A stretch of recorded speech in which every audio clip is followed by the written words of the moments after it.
Howdy folks, welcome back to World of Tanks with the mighty Jingles. Today it's all about the KV-2, the king of derp.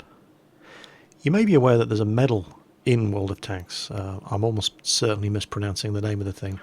It's the Resigni Heroes Medal, and it's actually named after an engagement that took place early on in Operation Barbarossa in 1941 when Germany was invading the Soviet Union. It took place at a crossroads in Lithuania, where one of these tanks held up the entire 6th Panzer Division for a day.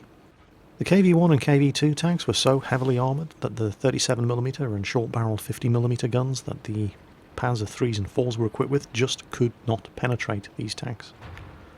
According to the memoirs of General Erhard Raus, whose unit was the one actually held up by this KV-2, they had to drive an 88mm anti-tank gun up behind it and fired 2 shots through its rear armour. And then a Pioneer Engineer Regiment rushed it and started throwing grenades in through the through the shell holes at the back of the tank before they could eventually kill the crew. And they buried the crew nearby in a field with full military honours. It's not quite that good in World of Tanks, but you do not, I don't care what tank you're driving, you do not want to get hit by a high explosive shell from this 152mm gun.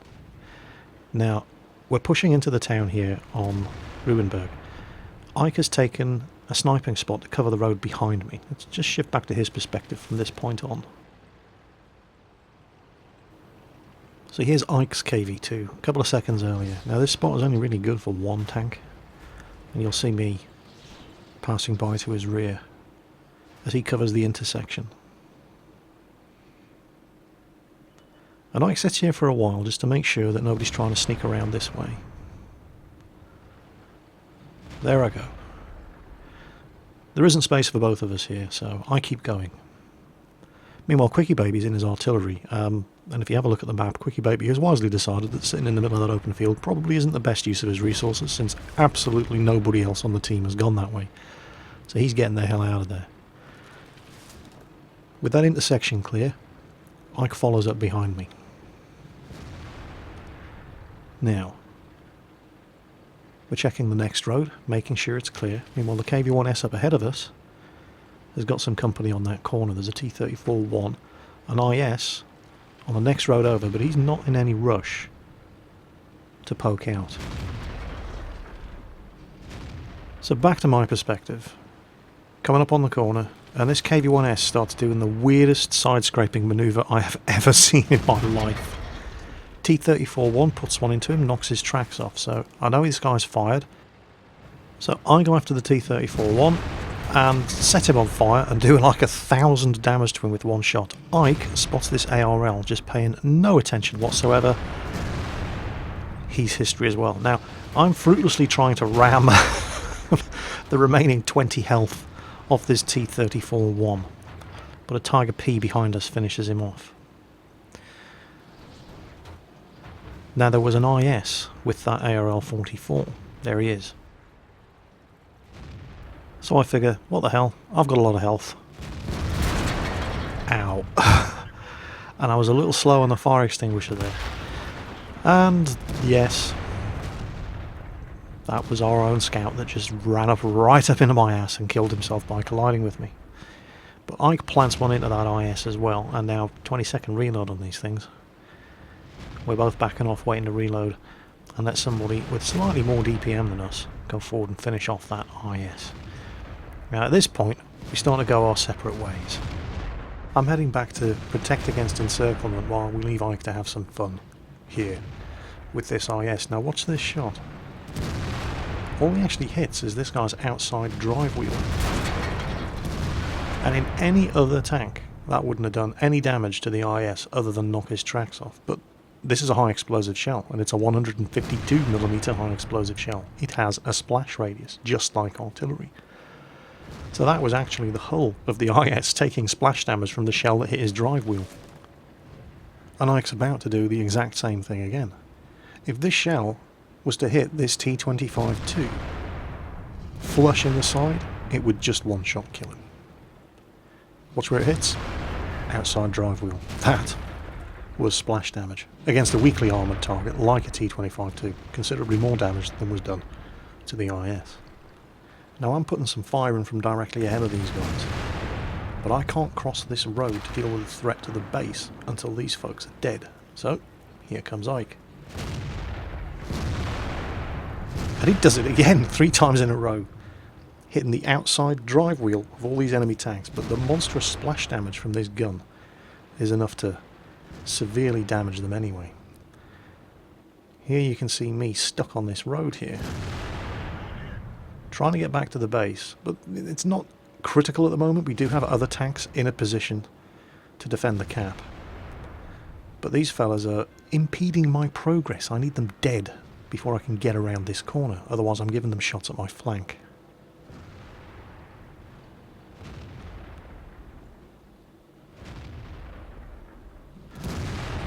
Now I finish off that T-25-2 that Ike did that splash damage to, but in the process I take a big hit from the T-29 and it's jammed my turret ring.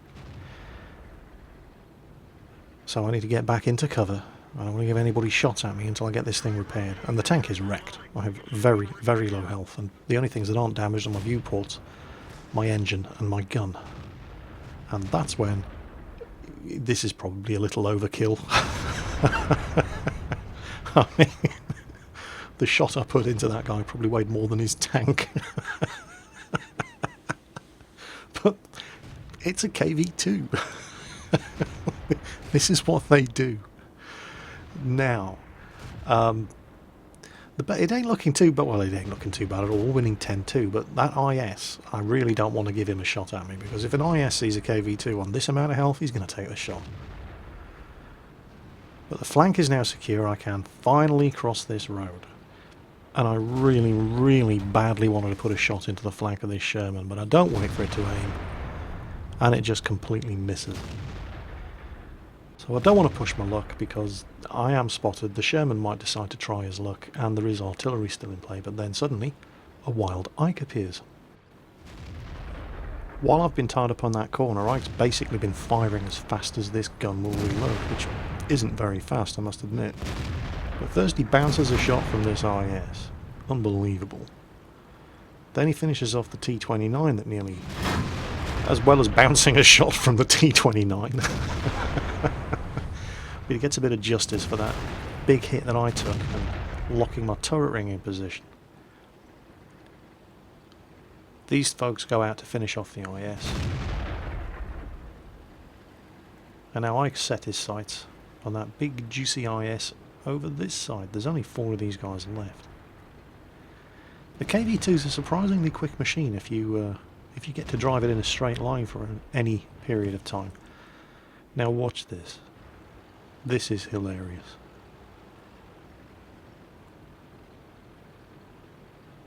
He's not worrying about his flank, he's just going to keep going.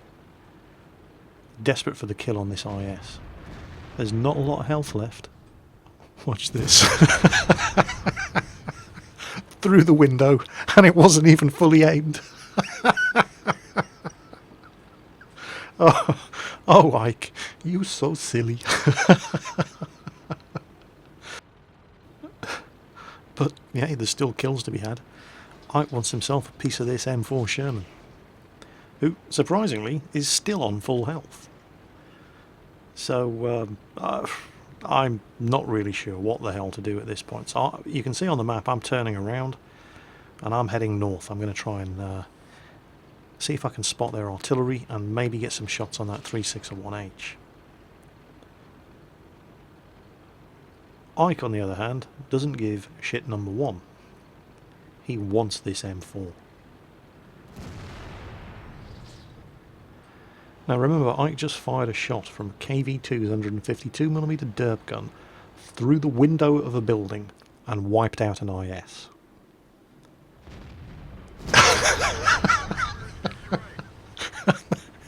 And the cheeky bastard does it again. Luck of the Irish, I swear. This is why he's the king of Norway. KV-2, man, what a machine. It's one of those tanks, right, that The games you have in it are either glorious or absolute garbage. There is just no middle ground whatsoever. Now, 361H, artillery. That's all they have left. The 361H has been spotted. And there's the arty. Now, I've got no shots on that 361H. I tried to go up to get some flanking shots on him. You can see where I am on the map, but the guy was hidden by the buildings. So that's pretty much it for me for the rest of this game. I know that there is no way I'm going to get anywhere near this artillery. But Ike is thirsty for more. He wants to nom nom nom on a scumbag.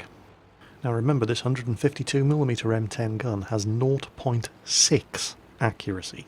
Right, there's artillery that's more accurate than this. Has a 4-second aiming time. There's artillery that aims faster than this. The enemy artillery is 300 meters away and is smaller than the shell that this gun fires. Russian accuracy for you.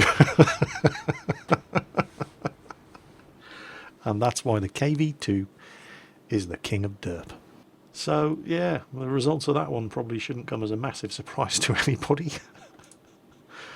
2 KV-2s just wrecking the enemy team.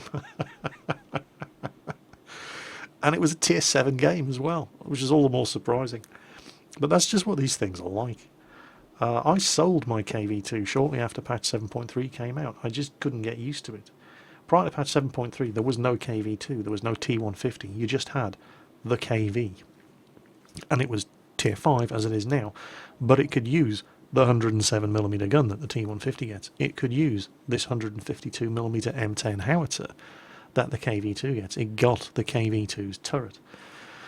And so when patch 7.3 came out and the Russian heavy tank lines were rearranged, the KV-2 became tier 6, separate from the KV-1, and the T150 was added to the game with the 107mm gun that the KV used to get.